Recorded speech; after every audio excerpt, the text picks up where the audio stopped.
নমস্কার বন্ধুরা, আজকে আমি বানাচ্ছি পনির আর ভেজ দিয়ে রাইস বানাবো। তাই এবার এইগুলো পনির ভেজের রাইস বানানোর জন্য কি কি লাগছে উপকরণগুলো আমি দেখিয়ে দিচ্ছি। পনির নিয়েছি চৌকো করে কেটে, সয়াবিন নিয়েছি, পটল ভেজে নিয়েছি, সয়াবিন ভেজে নেব।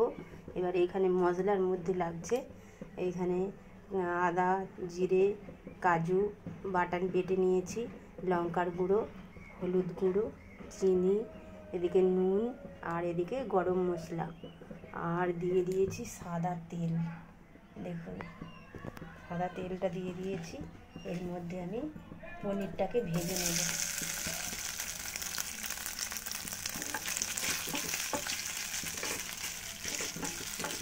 পনিরটাকে একটু লাল লাল করে ভেজে নেব।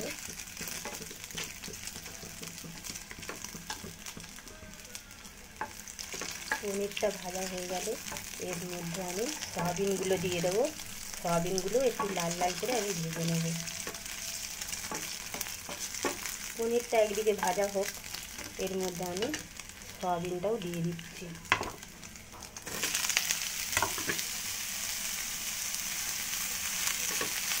সয়াবিনটাও আমি ভাজতে তুলে দিয়েছি সাদা তেলের মধ্যে।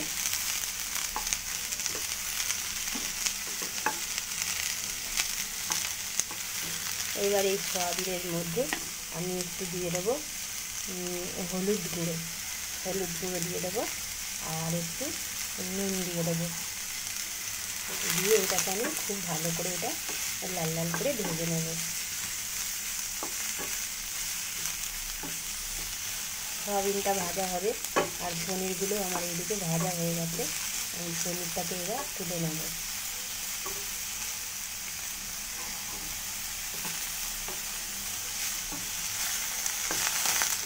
সবগুলোই আমার ভাজা হয়ে এসেছে, আমি সব একসাথেই নামিয়ে নেব। এটা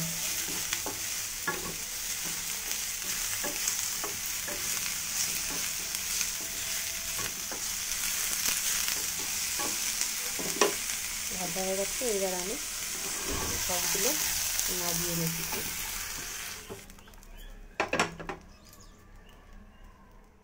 নামিয়ে নিচ্ছি। এর মধ্যে আমি ফ্রাই প্যানে তেল দিয়ে দিলাম। তেলটা দিয়ে দিয়েছি। এবার আমি এর মধ্যে মশলাটা কষে নেব। একে একে আমি মশলাগুলো দিয়ে দেব। আদা, জিরে, কাজু বাটাটা দিয়ে দিচ্ছি।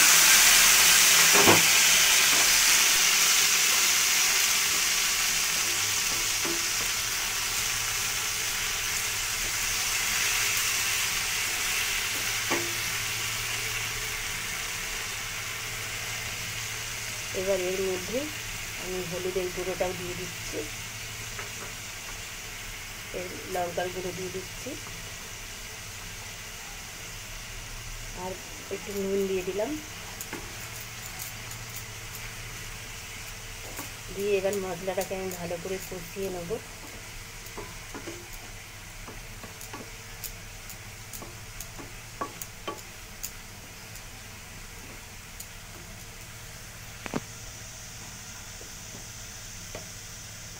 এবার মশলার মধ্যে যে আমি মশলা ধোয়া বাটির জলটা, এইটাও আমি দিয়ে দেবো।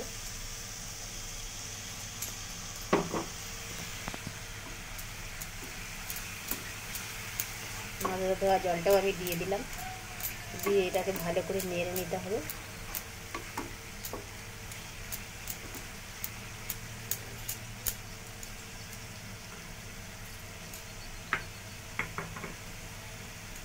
গরম মশলাটাও দিয়ে দিলাম।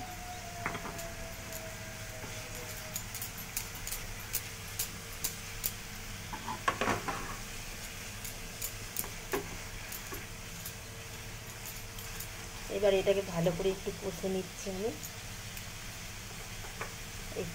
অল্প একটু চিনি দিয়ে দিলাম।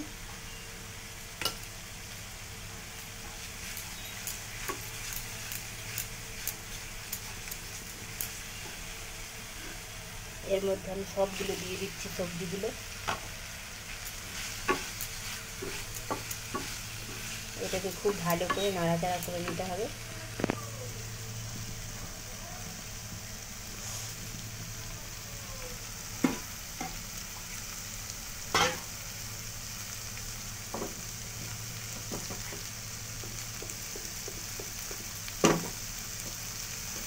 ভালো করে নেড়ে চেড়ে এর মধ্যে আমি আরও একটু জল দিতে হবে, একটু জল দিয়ে দেবো।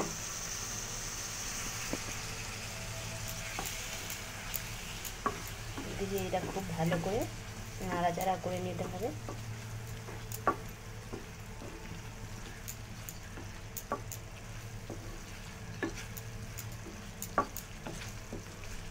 দেখুন ভালো করে নাড়াচাড়া করে নিচ্ছি আমি।